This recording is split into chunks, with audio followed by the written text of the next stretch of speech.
Hi guys, Lost as You. It's still June 14th, Sunday, and this video is about my 22 long rifle. It's a Marlin 795 SS for a stainless steel barrel.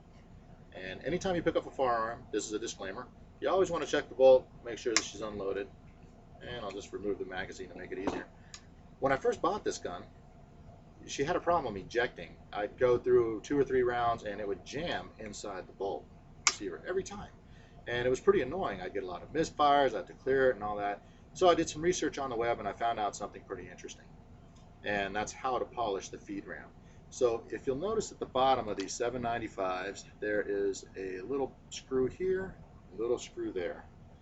So what you do is you remove those screws. I may end up editing this if I can't do it fast enough. And I'm going to show you the internals of this. And I polished it using a Dremel tool with one of the felt tops and a little bit of polishing powder. And I recommend that you get 2 or 3 of these felt top polishing things because they do have a tendency to break off the Dremel. You remove the trigger. That leaves you with this, and voila, all comes apart. Leaves you the stock, and this is the barrel assembly. If you're wondering what the scope is, it's a cheap little Tasco scope. It's like a 4x30 or something from Walmart. It's like $30. And this thing is the bomb, man. I mean, you can put out the eyes of a fly at 50 yards. So this is actually the internals here, and you'll notice there's a little pin in the back, and you just slide that out with your fingers, and that allows your receiver to come right off of there. So that's actually the part for your magazine. And here is the bolt and carrier assembly. So you just slide that out a little bit, remove the bolt there, and here's the receiver's little spring in there. It's no big deal. Okay. The reason it was jamming was because the feed ramp was really rough. And this is what the feed ramp assembly looks like. And this is the culprit right here. See that little ramp? When you put the magazine in through the bottom, bullet comes in the front, the bolt slides it up this ramp and into the barrel. But this was kind of just a little bit rough, a little bit of galvanizing on it. So I took the Dremel tool and I polished it down real nice so it's real nice and smooth, hit it with a little Remington oil. And then I went the extra mile and I looked for anywhere that had any type of scratches or abrasing on it where it was making contact.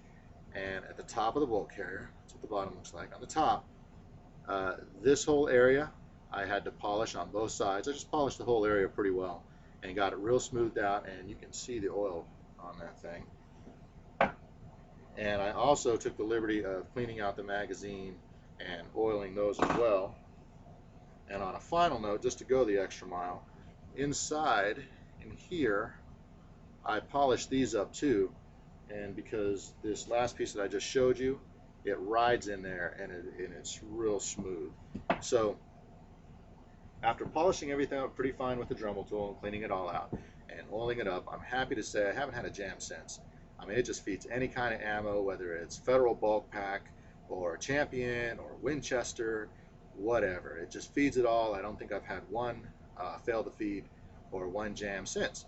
So before you start seeing that these rifles are junk and they're all crap, this thing is a tack driver. I mean, it can really take the center of a bullseye out at 25 yards, and I've had it at 100 yards, but and it does pretty well, but the scope wasn't adjusted properly then, so I got to readjust, and I'm gonna have to go back to the range and give it another shot. But this gun is awesome. So after I fixed that little problem, maybe it was something with the fit and finish and somebody took an early day off or whatever, I don't know, but the gun is a great gun, and it's the Marlin 795 SS. Thanks for watching my video. Hope it helped. And this is what my Dremel tool looks like. It's a multi-pro with the variable speed. And you'll notice right there on the top, that's like a little polishing wheel. It's like made out of a really soft felt. And here's another one. They're both dirty because I've been using them. And this is the polishing compound number 421 by Dremel. And it looks like a clay almost. And you just put a little bit on the end of that felt pad there, and you run it at a low speed over the surfaces, and just keep checking it. Wipe a little bit off, a little more polishing compound, hit it again, low speed, and not too much pressure because that's what rips the felt off of the top of the Dremel. And then sooner or later, when it's really glassy smooth, then you know you're done and it's polished. And add a little bit of oil. Always keep the exposed amount of oil so it doesn't rust. Okay.